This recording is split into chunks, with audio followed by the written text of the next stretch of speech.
안녕하십니까 여러분. 양안시 기능학 담당 교수 김영수입니다. 지금부터 양안시 기능학 12주차 1차 시수업을 진행할 텐데요. 수업 내용에 들어가기 전에 지난 시간에 했던 내용을 간략하게 복습하고 넘어가도록 하겠습니다. 지난 시간에 학습했던 내용 중에서 가장 핵심이 되는 내용은 양안시 이상과 관련되어 있는 증상을 느끼는 사람, 그 중에서 사위를 가지고 있는 사람들이 있는 경우에 그 사람이 가지고 있는 안이 이상인 사위의 양을 평가하는 방법은 크게 두 부분으로 나누어지고, 그 첫 번째가 융합을 분리해서 사위의 양을 평가하는 융합 제거 안위 검사법에 대해서 학습했고요. 두 번째는 융합을 일정한 부분은 유지시켜 놓은 상태에서 일부분만 융합을 제거하고 그 상태에서 안위 상태를 평가하는 부분 융합 안위 제거 사유에 대해서 각각의 검사법이 어떻게 이루어지는지, 또 특징은 무엇이 있는지에 대해서 학습해 보았습니다. 이번 시간에는 주시 편차, 같은 말로 주시 시차라고도 하는데요. 이러한 주시 편차의 개념과 원거리에서 융합력 검사를 어떻게 시행하는지에 대해서 학습해 보도록 하겠습니다. 여러분들은 이러한 내용을 통해서 주시 편차의 기본적인 개념을 익힐 수 있고, 또한 사위를 보정할 수 있는 힘인 융합력을 정확하게 평가함으로 인해서 결국은 양안시 이상을 적절하게 정확하게 평가할 수 있는 안경사로서의 역량을 기를 수 있습니다. 자, 첫 번째 살펴볼 내용은 지난 시간에도 간략하게 살펴본 내용이기도 한데요. 주시 편차의 개념에 대해서 설명을 하고 있습니다. 주시 편차라는 것은 영어로 fixation disparity라고 얘기하고요.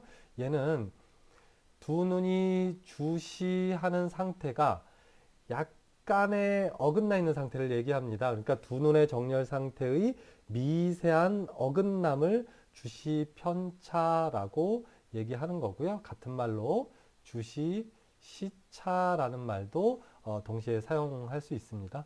하지만 이 주시 시차에서 얘기하는 이 시차는 약간 좀 동일한 용어로 사용돼요.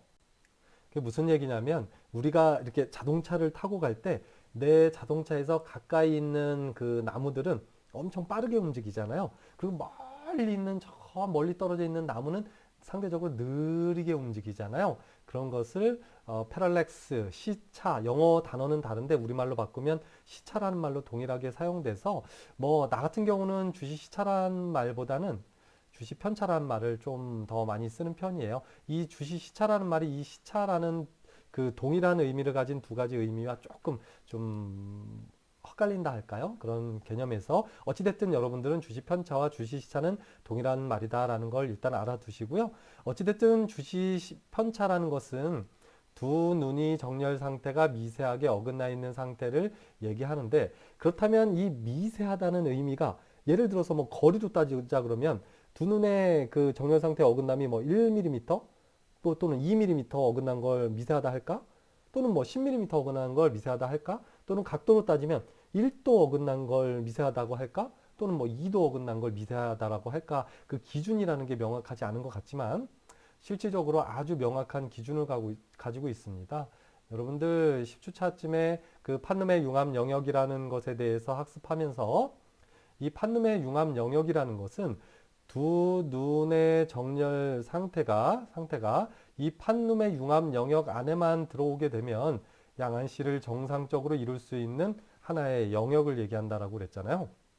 예를 들어서 오른쪽 눈과 왼쪽 눈이 정확하게 한 곳을 향해서 일치해 있는 경우는 사실 그렇게 흔하지는 않습니다. 예를 들어서 펜 색깔을 좀 바꿔볼게요. 오른쪽 눈으로 보는 주시 위치는 지금 이 지점이 되고요. 예를 들어서 A라는 지점을 보고 있고요.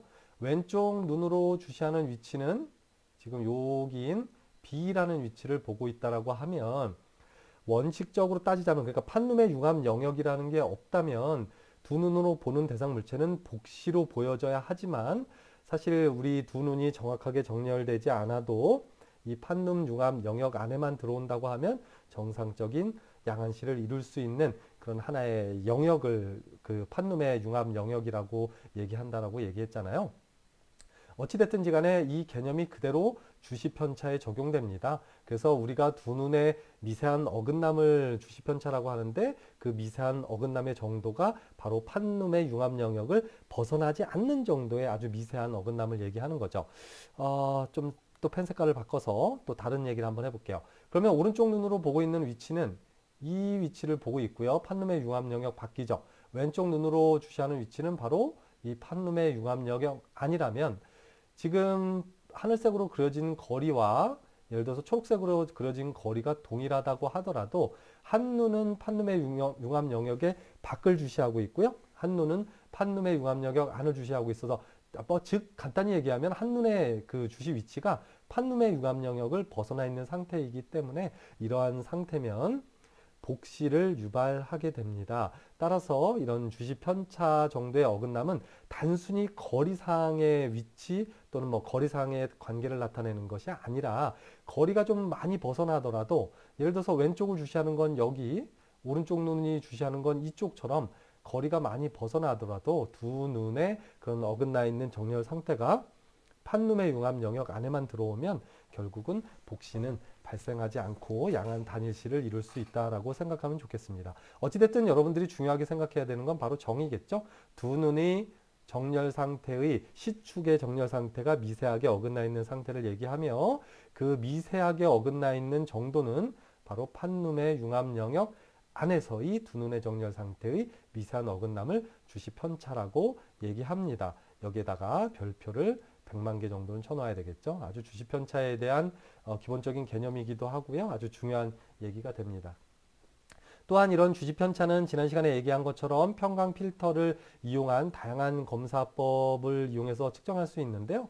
가장 대표적인 게 평강 시표 중에서 하나는 중심화 융합 주시점이 있는 시표와 중심화 융합 주시점이 없는 시표로 각각의 사위량을 두 번 측정하게 되죠. 두 개의 측정한 수치가 예를 들어서 융합 고시점이 있는 상태로 시표로 측정했을 때의 사위량이 10프리즘 외사이고 그다음에 중심화 융합 고시점이 없는 시표를 이용해서 검사한 사위량이 12프리즘 외사이라면 두 개의 차이인 2프리즘 다이옵터만큼이 바로 주시 편차의 양이 된다라고 설명했습니다. 근데 제가 지난 11주차에 잠깐 언급하다가 그냥 뭐 어려운 개념이라서 그냥 넘어가긴 했는데 사실은 이 두 개의 차이를 빼준 것이 사실 엄밀히 얘기하면 주시 편차는 아니고요.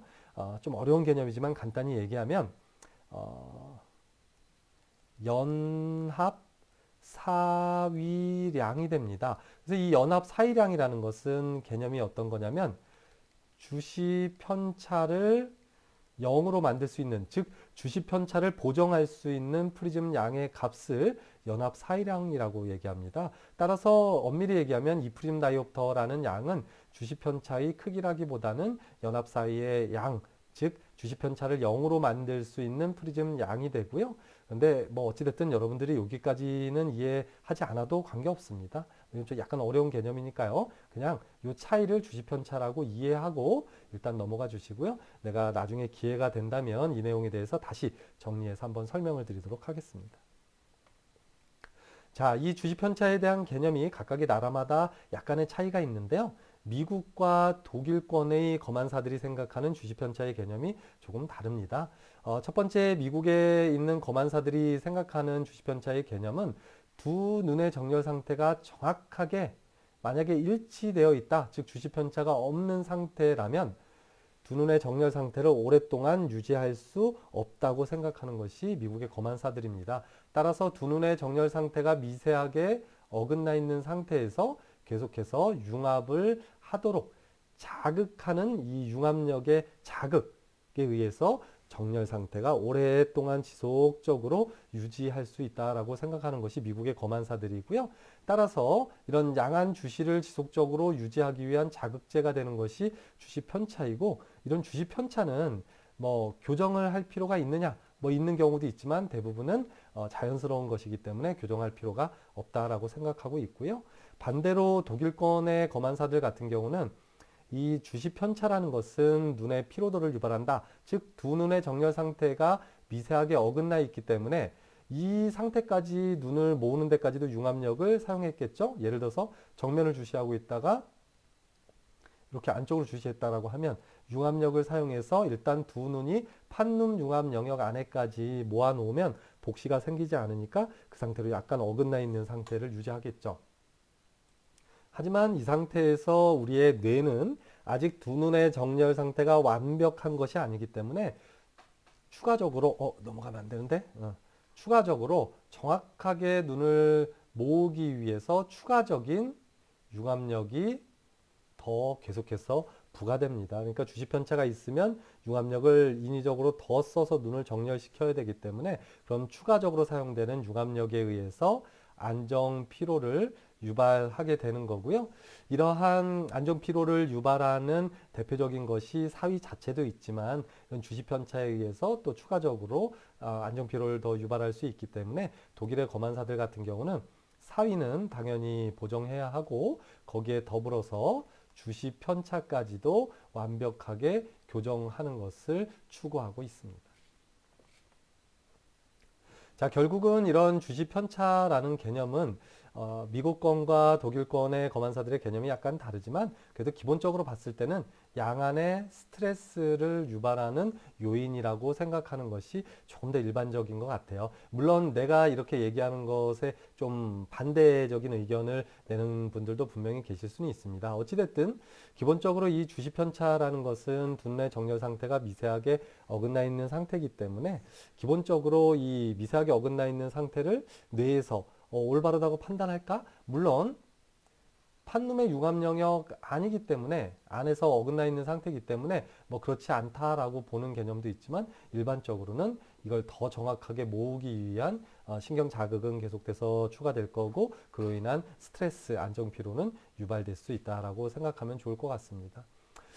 하지만 이러한 그 주시 편차의 개념이 완벽하게 사실 이 시점에서 여러분들이 이해가 안 될 수도 있어요. 그래서 이 밑에 한 가지 예를 들어 놨습니다. 한번 보세요. 그러니까 무슨 얘기냐면 우리가 조절이라는 거를 이론적으로 얘기하면 40cm를 주시할 때는 2.5 다이옵터만큼의 조절을 이론적으로 해야 하지만 우리가 근거리를 주시하게 되면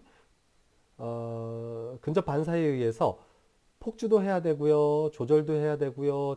축동도 해야 되고요. 이 세 가지가 동시에 일어나잖아요. 이러한 근접 반사 중에서 동공의 크기가 감소해서 결국은 초점 심도가 증가하게 됩니다. 따라서 이런 초점 심도의 증가에 의해서 40cm를 주시하는데요.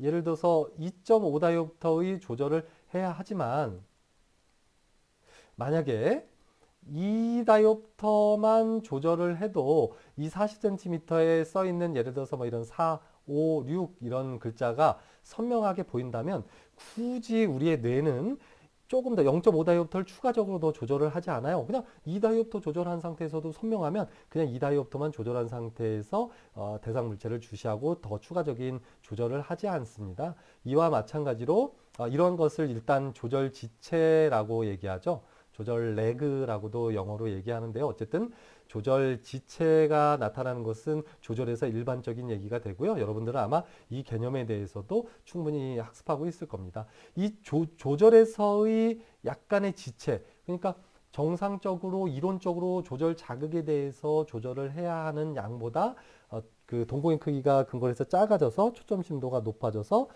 하지 않아도 선명하기 때문에 하지 않는 부분만큼의 양을 우리는 조절 지체라고 얘기하고요. 이것과 대비되는 것이 폭주에서는 주시 편차다라고 생각하면 좋을 것 같아요. 그러니까 이거죠. 우리가 예를 들어서 두 눈으로 대상 물체를 바라보는데요. 정확하게 대상 물체로 이렇게 폭주를 이론적으로 해야 되지만 한쪽 눈이 예를 들어서 요만큼 주시하고 있고요.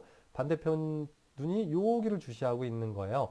그러니까 대상 물체로 정확하게 정렬을 하지 않은 상태에서도 만약에 이 대상 물체가 판눈 융합 영역 안에 오도록 두 눈이 약간 어긋나 있지만 정렬만 제대로 하고 있다면 뭐 더 추가적으로 융합력을 써서 결국은 그 폭주를 하려고 하지 않을 겁니다. 따라서 이 주시 물체 정확하게 주시했을 때부터 요 차이, 요 오차를 주시 편차라고 이야기하죠. 그래서 조절에서의 그런 약간 미세한 조절 오차를 조절 지체라고 얘기하는 거고요. 폭주에서의 그런 미세한 오차를 주시 편차라고 얘기하는 거고요. 여러분들은 여기서 경제성의 원리를 한번 떠올릴 필요가 있습니다. 무슨 얘기냐면 우리가 뭐 경제적으로 봤을 때 그 뭐 금전적인 얘기만을 하는 건 아니에요. 우리가 예를 들어서 뭐 어떤 일을 해야 되는데 8시간 동안 일을 해야 8시간에 해당되는 알바비를 받을 수 있다라고 쳐봅시다. 근데 예를 들어서 7시간만 일해도 8시간에 해당되는 알바비를 준다면 여러분들은 7시간 일을 할 거예요? 8시간 일을 할 거예요? 나 같으면 7시간만 일을 할 겁니다. 당연한 거 아니에요? 이게 바로 경제성의 원리라고 생각하면 되고요. 우리의 뇌도 마찬가지예요. 뇌는 사실 시각만 담당하는 게 아니라 우리 온몸의 모든 작용들을 컨트롤하는 작용을 하기 때문에 사실 뇌도 힘들어요. 그래서 가능하면 일을 적게 하는 쪽으로 한다고 보면 돼요. 여러분들도 어떤 공부를 하기보다는 공부를 하지 않는 걸 사실 더 좋아하잖아요. 그러니까 편하게 소파에 누워서 자는 걸 좋아하지 이렇게 뻣뻣하게 책상에 앉아서 지금 이렇게 재미없는 양한식 강의를 듣고 이런 걸 좋아하겠어요? 그렇지 않잖아요. 이제 그것과 마찬가지라고 보면 됩니다. 우리의 눈이 아니라 우리의 뇌가 조절을 할 때도 경제적으로 조절을 조금만 해도 된다고 하면 그 조금만 하는 조절 상태에서 멈추게 되고요. 더 이상 조절을 하지 않고요. 폭주도 쭉 폭주를 정확하게 해야 하지만 예를 들어서 이 정도만 폭주해도 양한 선명 단일시가 이루어진다면 어떻게 되겠어요? 이 정도 폭주한 상태에서 그냥 멈춘다고 생각하면 돼요. 그래서 요 차이, 더 완벽하게 모이지 않는 차이를 주시 편차라고 생각하면 되고요. 하지만 이 정상적인 주시 편차, 그러니까 이 주시 편차의 크기가 뭐 크지 않다면 이런 스트레스를 유발하지 않겠지만 똑같이 판룸의 융합 영역 안에 있더라도 한눈은 여기, 한눈은 여기 이렇게 그 주시 편차의 양이 크다면 그것은 스트레스로 작용할 수 있다라고 정리하면 좋을 것 같아요. 그러니까 뭐 미국권이든 독일권이든 이 개념은 그냥 동일하다고 생각하면 될 것 같습니다. 그러니까 주시 편차의 양도 이 자체가 아주 미세한 양이긴 하지만 그 미세한 양에서도 또 아주 더 작은 미세한 양에서는 어떤 스트레스나 안정 피로를 유발하지 않지만 그 양이 크다면 안정 피로를 유발할 수 있기 때문에 결국은 프리즘을 이용해서 보정해 주어야 한다는 건 미국과 독일의 개념이 모두 또 동일하다고 생각하면 좋을 것 같습니다.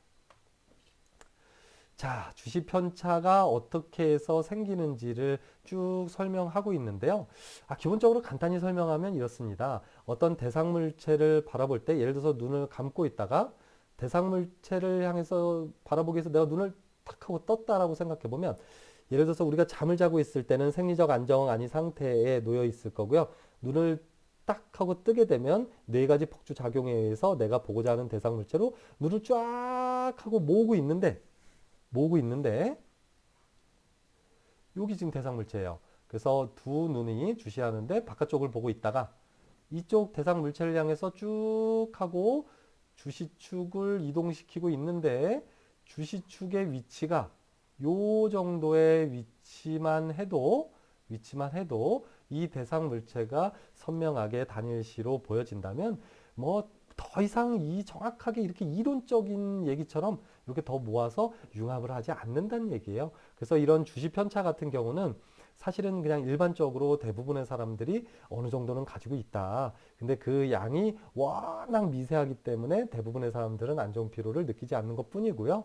그 어떤 사람이 안정 피로를 느낀다면 그 주시 편차의 양이 커서 크기 때문에 발생한다라고 생각하면 될 것 같습니다. 그래서 주시 편차의 발생은 아까도 얘기한 것처럼 조절에서와 마찬가지로 우리 뇌가 경제적으로 완벽한 폭주보다는 그 폭주를 좀 덜해서 힘을 덜 쓰는 걸 추구하기 때문에 발생하는 것이 바로 주시 편차다라고 생각하면 좋을 것 같습니다. 여기 아래쪽에 뭐 자세히 뭐 이론적인 얘기를 쭉 써놓긴 했는데요. 이 내용들을 정리해보면 그래요. 그래서 여러분들 시간 나면 이 내용을 한번 차분히 읽어보고 내가 설명한 내용과 이렇게 결합시켜서 한번 이해를 해줬으면 좋겠습니다.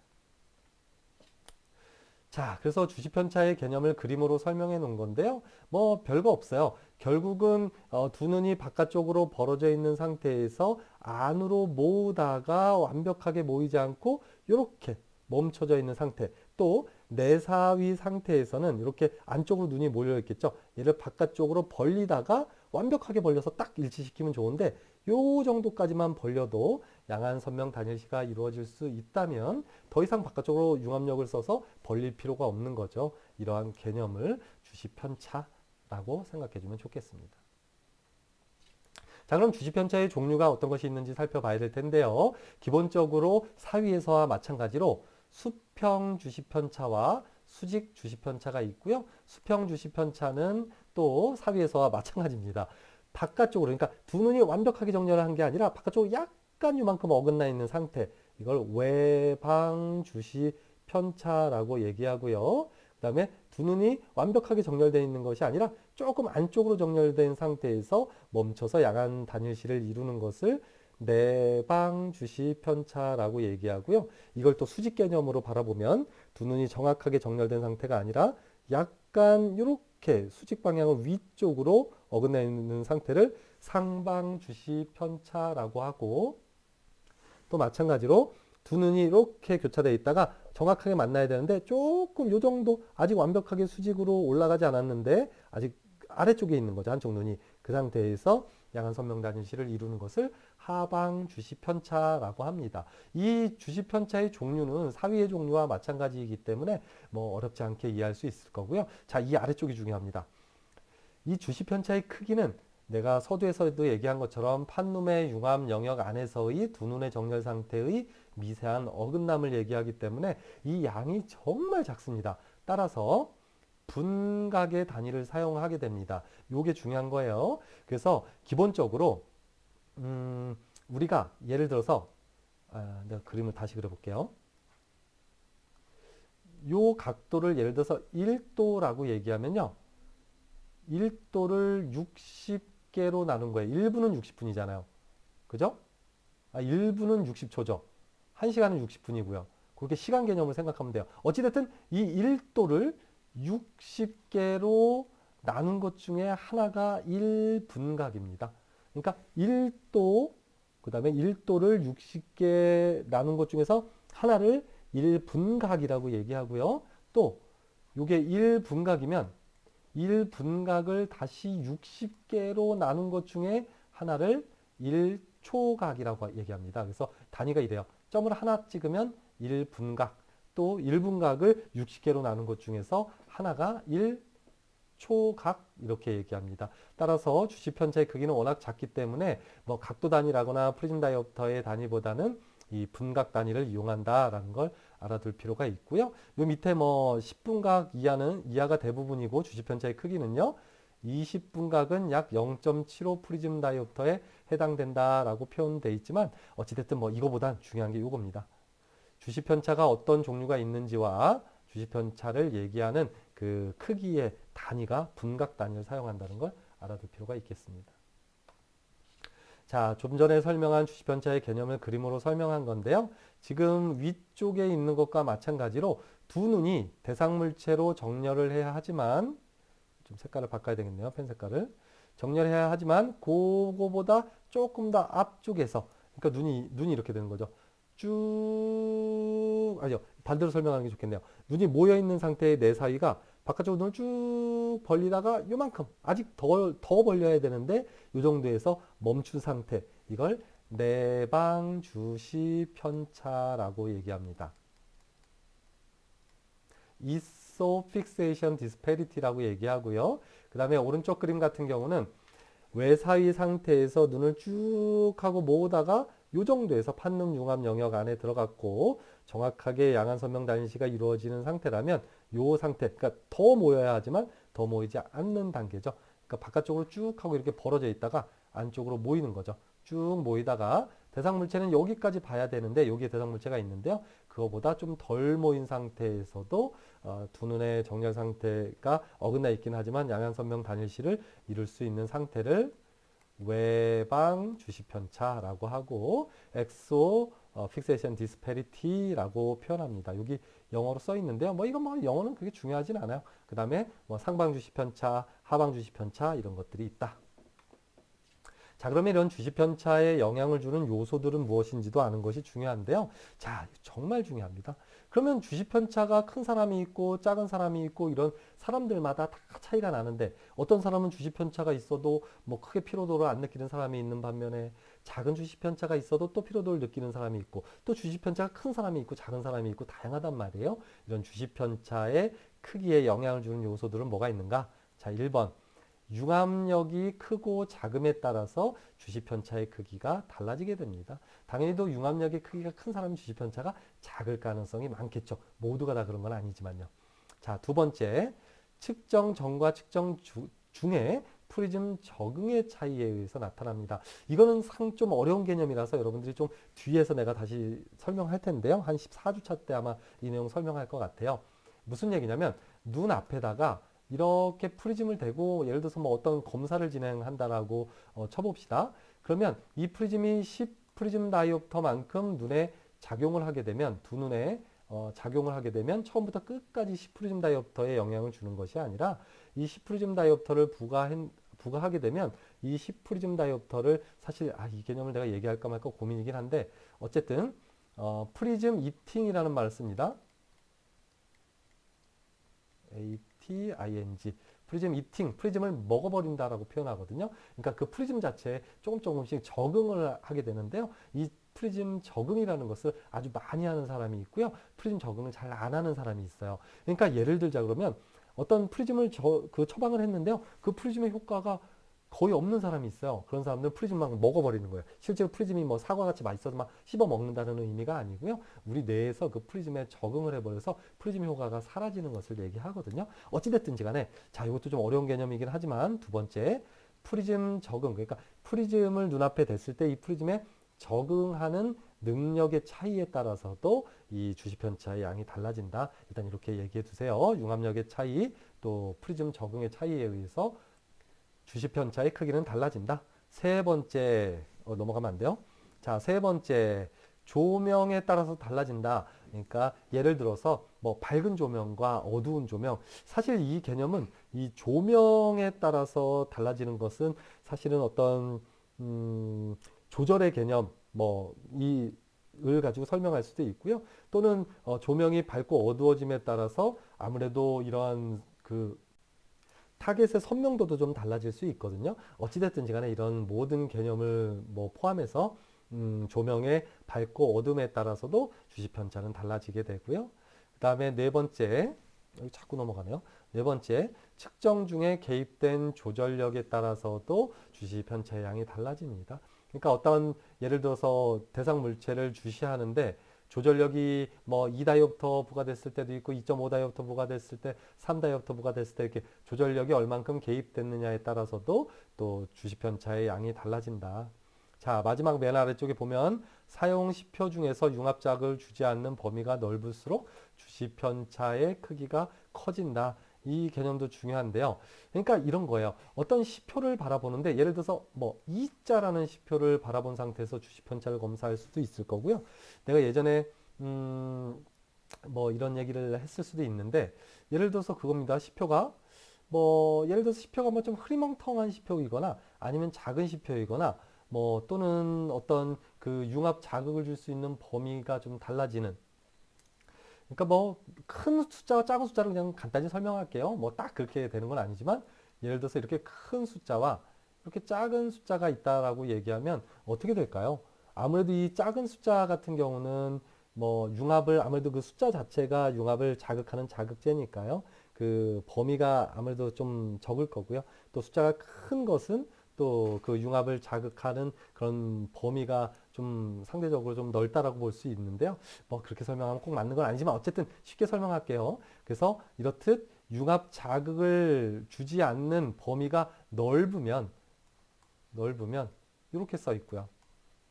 이렇게 써 있고요. 그러면 얘는 융합 자극을 주는 범위가 이만큼이 되는 거고요. 얘는 융합 자극을 주는 범위가 이만큼이 돼요. 뭐 물론 배경에 의해서도 융합 자극을 좀 주긴 하지만 뭐 어쨌든 그건 논외로 하고 쉽게 설명하는 거예요. 그러면 상대적으로 융합 자극을 주지 않는 범위가 2번, 1번 2번이 더 크겠죠. 따라서 이런 경우에는 주시편차의 양이 상대적으로 더 커질 수밖에 없습니다. 왜냐하면 융합을 자극할 수 있는 그런 범위가 적으니까요. 아무래도 융합력이 좀 적게 들어가겠죠. 그럼 결국은 융합력이 적게 들어간다는 얘기는 융합력이 적다는 얘기, 또 융합력이 적게 작용한다는 얘기는 주시편차가 커질 수 있다는 얘기가 되는 겁니다. 자, 또한 자, 일단 이 개소리가 되게 시끄러울 텐데 개소리는 그냥 빨리 지울게요. 소리가 안 지워지는구나. 자, 어찌됐든 자, 그러면 프리즘 렌즈로 부과하면서 주시편차량을 보통 측정하게 되는데요. 일예로 뭐 어떤 시표가 있냐면 웨슨 카드라고 하는 시표는 중간에 이렇게 눈금이 그려져 있는 시표가 있고요. 그 다음에 여기 뭐 이렇게 화살표가 그려져 있고요. 그 다음에 평광 그 안경을 쓰고 뭐 검사를 이렇게 진행하거든요. 이때 주시편차의 양을 측정하기 위해서 그냥 단순히 이 숫자를 읽을 수도 있지만 눈앞에다 프리즘을 부과하면서 주시편차의 양을 측정할 수도 있어요. 이건 실습 시간에 또 한번 다뤄볼 텐데요. 어찌됐든지 간에 이때 눈앞에 기저 내방 베이스인 프리즘을 처방하거나 기저 외방 프리즘을 처방하는 거에 따라서 이런 주시편차의 양이 달라진다. 한번 보세요. 베이스 인 프리즘의 굴절력이 증가할수록 내방 주시편차가 증가한다. 자, 이쪽 아래쪽에 한번 그림을 한번 봅시다. 그러니까 무슨 얘기냐면 이렇게 베이스 인 프리즘을 양쪽에 부과하면서 주시편차의 양을 측정한다라고 생각하면 눈이 베이스 인 프리즘을 부과했으니까요. 어떻게 되겠어요? 여기 주시하고 있던 물체가 각각 바깥쪽으로 이동하겠죠. 그래서 결국은 주시점이 이렇게 멀어지게 됩니다. 그래서 이렇게 멀어지게 예를 들어 프리즘에 의해서 이런 주시점은 멀어졌는데 내가 보고 있는 타겟은 계속해서 가까운 데 머물러 있기 때문에 조절 자극의 양이 변하지 않습니다. 그러니까 주시점은 멀어졌지만 즉 눈은 바깥쪽으로 약간 이동하지만 조절은 계속 일정한 거리에 유지하고 있기 때문에 조절의 양이 강하고 또 그것과 반대로 폭주는 바깥쪽으로 벌어지기 때문에 베이스 인프리즘 때문에 그러다 보면 어떻게 돼요? 조절 자극에 의해서 원래 이만큼 벌어져야 되는데 이 정도밖에 벌어지지 않는 거예요. 그러니까 원래대로 하면 이 정도까지 벌어져야 하는데 지금 여기서 머물러 있는 거죠. 그러니까 어떻게 된 거예요? 원래 주시점보다 눈의 주시 위치가 안쪽에 있죠.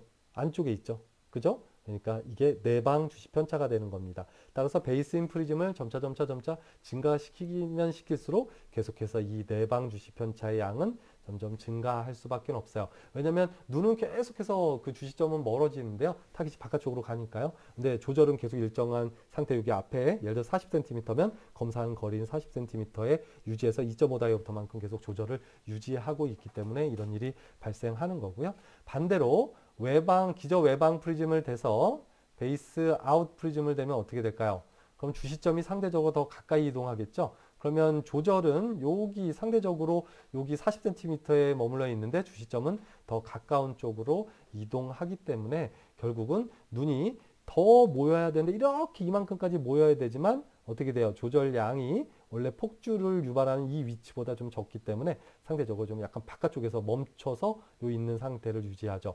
결국은 어떤 거예요? 외방 주시 편차가 계속해서 증가하게 됩니다. 뭐 내용이 좀 어렵죠? 내용이 좀 어려워요. 그래서 도대체 무슨 말인지 모르겠어요. 그래서 내가 조금 이거를 부연 설명했으니까 내가 그대로 한번 읽어볼게요.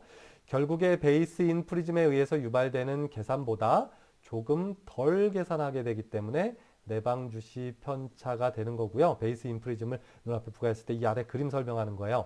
자, 즉 베이스 인 프리즘을 부과하면 융합을 유지하기 위해서 계산을 해야 하고 당연한 거죠. 자, 이때 조절과 폭주의 불균형으로 인해서 조절성 폭주가 작용해서 내사위와 비슷한 상태가 되고 그로 인해서 내방 주시 편차가 발생하게 됩니다. 좀 안타깝게도 이게 상당히 좀 어려운 개념이긴 한데 어떤 국가고시 시험이라거나 이런 데 아주 자주 언급이 되고 물어봐요. 그래서 이 내용을 이해하기가 좀 어려울 수 있는데요. 지금 화면에 보여지는 PPT 요 그대로 내가 수업 자료로 줬잖아요. 잘 이해가 안 되면 이 내용을 차분히 한번 읽어보고 이해했으면 좋겠고요. 또 혹시라도 이해가 안 되면 나한테 개인적으로 질문하면 이 부분에 대해서 확실히 다시 설명을 해주도록 하겠습니다. 자, 이제 주시편차 곡선에 대한 개념인데요. 자, 주시편차 곡선이라는 것은 무엇이냐면 예를 들어서 이런 거예요. 내가 아까 뭐 얘기했냐면 웨슨 카드라는 게 있어요. 주시편차를 검사하는 대표적인 검사 시표인데요. 여기 이렇게 눈금이 그려져 있고요. 얘는 0이고요. 색깔이 다르게 이렇게 눈금이 그려져 있어요. 그리고 이렇게 삼각형, 이게 사실 위에 있는데 내가 영자를 위에다 써가지고 밑에다 그린 거예요. 어찌됐든지 간에 주식 편차가 없는 사람이라면 이 그 웨슨 카드를 보여준 상태에서 뭘 쓰고 보는 거냐면 편광 안경을 착용하는 거예요. 착용한 상태에서 얘를 바라보게 하면 이 위치, 그러니까 이 화살표의 눈금은, 그러니까 화살표는 예를 들어서 뭐 왼쪽 눈으로 보는 거고요. 이 눈금들은 오른쪽으로 보게 이렇게 편광 필터를 이용해서 만들어 놓는 거거든요. 그러니까 두 눈이 주시하는 대상 물체가 다르게 해서 검사하는 건데요. 분리시켜서요. 자, 결국은 어쨌든 이렇게 된 상태에서 어떤 사람이 주시 편차가 없는 0 상태를 화살표가 가리킨다고 하면 이때 눈앞에다가 동일하게 베이스, 아웃 프리즘의 굴절력을 조금씩 높여갑니다. 예를 들어서 1 프리즘 베이스 아웃, 2 프리즘 베이스 아웃, 3 프리즘 베이스 아웃, 이런 식으로 점점 높여가면서 이 눈금이 어디로 이동하는지를 그대로 표기를 해줍니다. 또 반대로 1 프리즘 베이스 인, 2 프리즘 베이스 인, 3 프리즘 베이스 인, 이런 식으로 결국은 어떤 그 프리즘의 양을 점차 늘려가면서 이 주시 편차의 변화량을 그래프에다가 이렇게 표시를 하게 되어 있거든요. 이게 뒤에서 보여줄 거예요. 그래프로. 어찌됐든지 간에 강제적으로 이양 운동을 시켜서 이 주시 편차의 양을 그래프에 표기하는 것을 주시 편차 곡선이라고 얘기하고요. 이런 주시 편차 곡선을 통해서 이 사람이 가지고 있는 양한시 이상을 평가를 하게 되는데요. 자, 요 밑에 또 한 가지 내용이 또 추가되어 있어요. 이 내용이 무슨 내용이냐면 주시 편차의 곡선이라는 것은 결국은 주시 편차를 가지고 그 사람이 가지고 있는 어떤 뭐 양한시의 이상이라거나 주시 편차를 교정하기 위한 프리즘 양을 도출한다거나 뭐 이럴 때 사용되는 것이 주시 편차 곡선이고요. 이 내용은 어려운 내용이라서 그냥 뭐 정확히는 몰라도 관계없지만 이 두 가지 내용은 알아야 합니다. 그러니까 프리즘을 이용해서 강제적으로 그런 주시 편차의 변화를 주어서 주시 편차의 그 변화량을 그래프로 그려서 어떤 양한시 이상을 평가하기도 하고요. 또 그 주시 편차에 의해서 나타나는 그런 안정 피로를 교정하기 위한 몇 프리즘 다이옵터의 프리즘, 그러니까 연합 사이량이 필요한지도 뭐 검사하고 이럴 때 사용하는 것이 주시 편차 곡선이다라는 거 하나 알아두고요. 또한 이 아래쪽에 보면요. 이건 뭐 주시편차 곡선에 대한 얘기라기보단 전체적인 주시편차에 대한 얘기인데요. 자, 내가 그대로 한번 읽어볼게요. 같은 정도의 주시편차라면 내방 주시편차보다 외방 주시편차가 더 낫다, 더 좋다라는 의미입니다. 무슨 얘기냐면 외 사이에서도 마찬가지예요. 우리가 외 사이랑 내 사이가 있으면요. 둘 중에서 어떤 게 더 좋아요? 뭐 둘 다 나쁘죠. 근데 나쁜데 그래도 상대적으로 어떤 게 좋냐고 물어보면 사실 외 사이가 더 좋거든요. 왜냐면 우리 눈의 융합력은 어때요? 눈을 모으는 쪽의 양성 융합력이 강하잖아요. 따라서 어느 정도 외사이는 충분히 극복할 수 있어요. 그런데 내사이 같은 경우는 우리가 눈을 바깥쪽으로 벌리는 건 상당히 힘들어 하거든요. 따라서 우리가 내사이를 가지고 있으면 안정 피로도 더 많이 느끼고 그래요. 그런데 이게 주시 편차에서도 동일하게 나타난다. 그러니까 뭐 외방 주시 편차가 좋으냐, 내방 주시 편차가 좋으냐, 둘 다 나쁘겠죠. 뭐 나쁜 측면으로 보자면. 그런데 상대적으로 외방 주시 편차가 조금 더 좋습니다. 그 얘기는 뭐냐면 외방 주시 편차 같은 경우, 그러니까 눈이 딱 모여야 하는데 모이지 않고 약간 벗어나 있는 이런 외방 주시 편차의 경우에는 어때요? 양성 융합력을 써서 조금 이렇게 모아버릴 수 있잖아요. 그러니까 내방 주시 편차보다는 훨씬 유리하다. 이 개념도 바로 융합력의 크기가 어떤 것이 크냐를 알고 있다면 충분히 이해할 수 있는 얘기겠죠. 눈을 모으는 쪽의 양성 융합력이 크기 때문에 외방 주시 편차는 크게 안정 피로를 잘 안 느끼는 경우가 많고요. 내방 주시 편차 같은 경우는 어때요? 음성 융합력을 써서 바깥쪽으로 벌려야 되잖아요. 그러니까 음성 융합력의 크기는 사람이 가지고 있는 음성 융합력의 크기가 상대적으로 좀 작기 때문에 안정 피로를 좀 쉽게 느낄 수 있다는 개념입니다. 그래서 여기에다가도 별표를 좀 쳐놓고 좀 하여튼 이해를 해줬으면 좋겠어요. 뭐 외운다기보단. 근데 어찌됐든 지금 하는 얘기들이 모두 다 상당히 어려운 얘기이기 때문에 내가 나중에 추가적으로 또 설명을 해줄 겁니다. 자, 좀 전에 설명한 것과 마찬가지로 주시편차 곡선을 그리게 되면 지금 1번 그래프와 또 2번 그래프와 같이 사람에 따라서 그래프의 양상이 좀 달라집니다. 그래서 여기 보게 되면 베이스 인 프리즘을 점차 높이면서 검사를 하는 거죠. 그래서 뭐 6프리즘 요 중간중간도 있을 거예요. 2프리즘, 4프리즘, 6프리즘, 뭐 8프리즘, 10프리즘, 12프리즘 계속 베이스 인 방향으로 프리즘 값을 높여가면서 주시 편차의 변화량을 살펴봤을 때 얘는 어때요? 왼쪽의 그래프 같은 경우는 지금 주시 편차 계속 0이죠. 얘도 0, 0, 0 하다가 지금 여기부터 이제 올라가기 시작하죠? 그러다가 요 정도부터 지금 5분각의 주시 편차가 있는 거니까요. 대략 한 16 프리즘 다이옵터 베이스 인을 부과하니까 주시 편차가 뭐 한 5분각 정도 생겼네요. 뭐 물론 여기도 1분각, 2분각, 3분각, 4분각, 5분각 뭐 이렇게 나눠져 있겠지만 어찌됐든 그냥 크게 보이는 게 그렇다는 얘기예요. 그러면 이러한 사람들 같은 경우는 어때요? 프리즘을 일정한 양만큼 부과하는 동안 베이스 아웃 쪽, 베이스 인 쪽으로 부과하는 동안 주시 편차가 계속 0 상태를 유지하죠. 이런 사람들은 어떻겠어요? 프리즘을 부과할 때 주시 편차가 일정하게 증가하지 않는 사람이겠죠. 따라서 이런 곡선, 그러니까 이걸 기울기라고 하는데요. 이쪽 그래프 끝에서 이쪽 그래프 끝까지 이렇게 연결한 이 그 선의 그 기울어진 정도를 기울기라고 얘기하는데요. 이 기울기가 완만하죠. 그러니까 이걸 미끄럼틀이라고 얘기하면 그냥 뭐 천천히 이렇게 미끄러져 내려오겠네요. 그죠? 근데 이런 주시 편차 곡선을 그렸을 때 프리즘 양을 증가시킬수록 아주 빠르고 급격하게 이렇게 주시 편차의 양이 증가하는 사람이 있습니다. 이런 사람을 이 그래프 끝에서 이 그래프 끝까지 쭉 그리게 되면 어때요? 이게 아주 가파르죠? 그래서 이 그래프의 기울기가 가파르다라고 표현합니다. 가파르다. 뭐가? 그래프의 기울기가. 이렇게 그 그래프의 기울기가 가파른 경우에는 안정 피로도 아주 심하게 느끼는 사람이고요. 이런 주시 편차에 의해서 나타나는 다양한 그런 시각적인 그런 불편함을 가지고 있는 사람이다라고 판단을 할 수 있습니다. 또 여기서 보게 되면요. 자, 이 그래프가 X축과 만나는 요 지점에 부과한 프리즘 양이 바로 연합 사위의 양이 됩니다. 이 중요한 개념이에요. 그래서 여러분들이 이해하기가 좀 어려울 수도 있지만 이건 사위의 개념하고는 조금 달라요. 그러니까 프리즘을 베이스 인 방향으로 점차 늘려가고 베이스 아웃 방향으로 점차 늘렸을 때 6 프리즘 다이옵터를 베이스 인만큼 부과했을 때 어떻게 되겠어요? 이때 주시 편차의 양이 지금 0이죠? 이게 0이잖아요. 6 프리즘을 베이스 인을 부과하게 되면 주시 편차가 0이다. 뭐 이런 개념이에요. 쉽게 얘기하면. 그래서 여러분들이 이 그래프를 보고 어떤 사람이 이렇게 질문해요.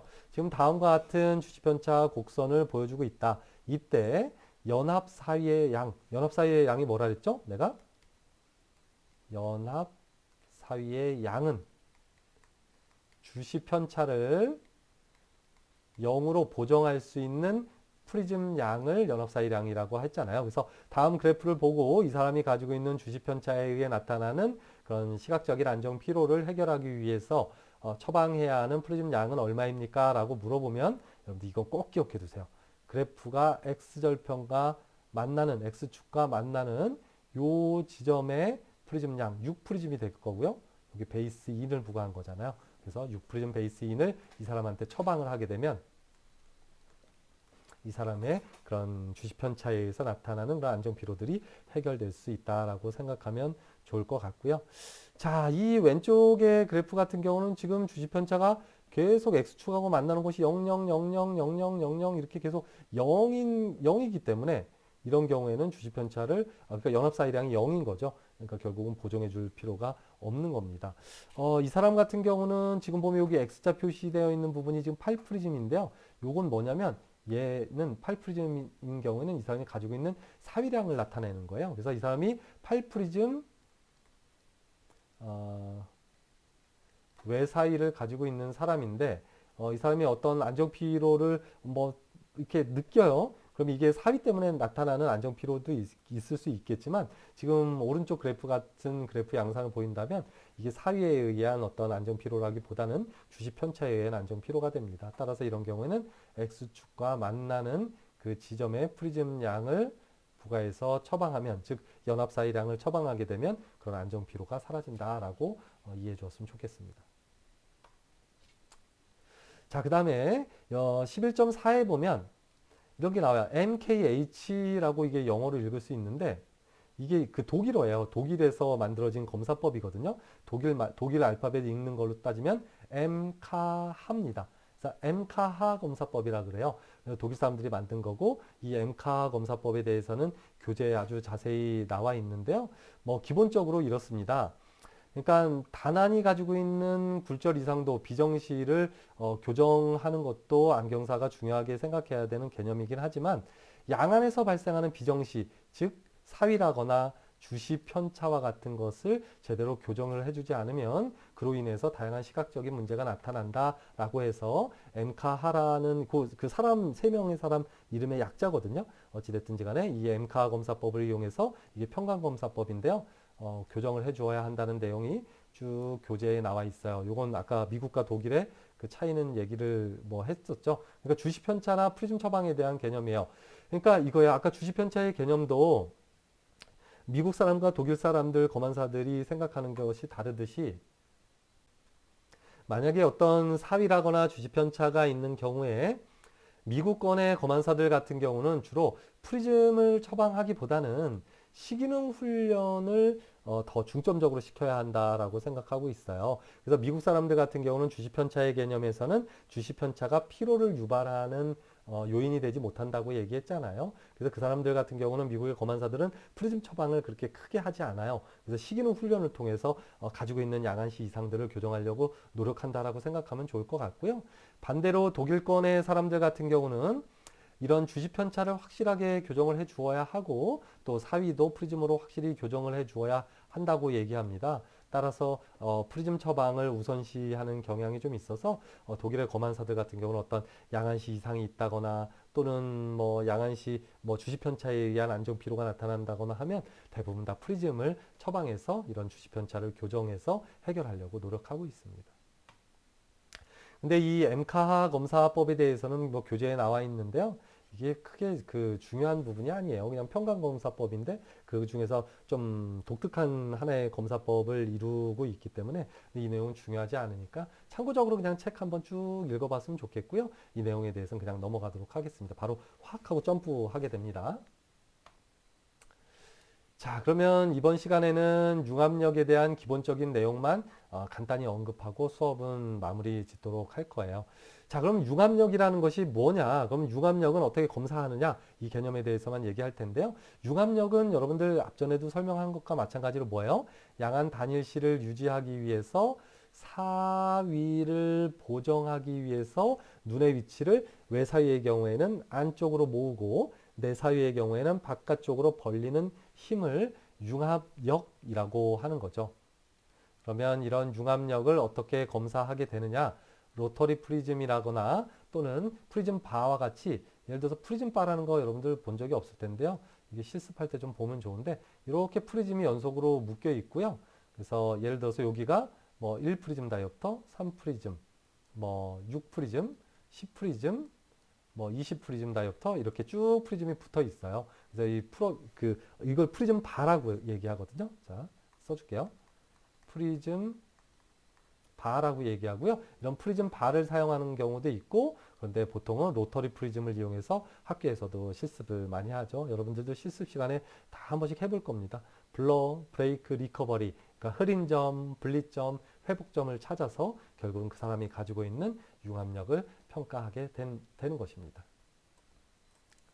자, 또한 이런 융합력을 검사하는 방법은 좀 다양하게 있어요. 그래서 융합력도 종류가 엄청나게 세분화되어 있기 때문에 그 개념들을 차분차분 하나씩 설명을 해줄까 하는데요. 자, 첫 번째.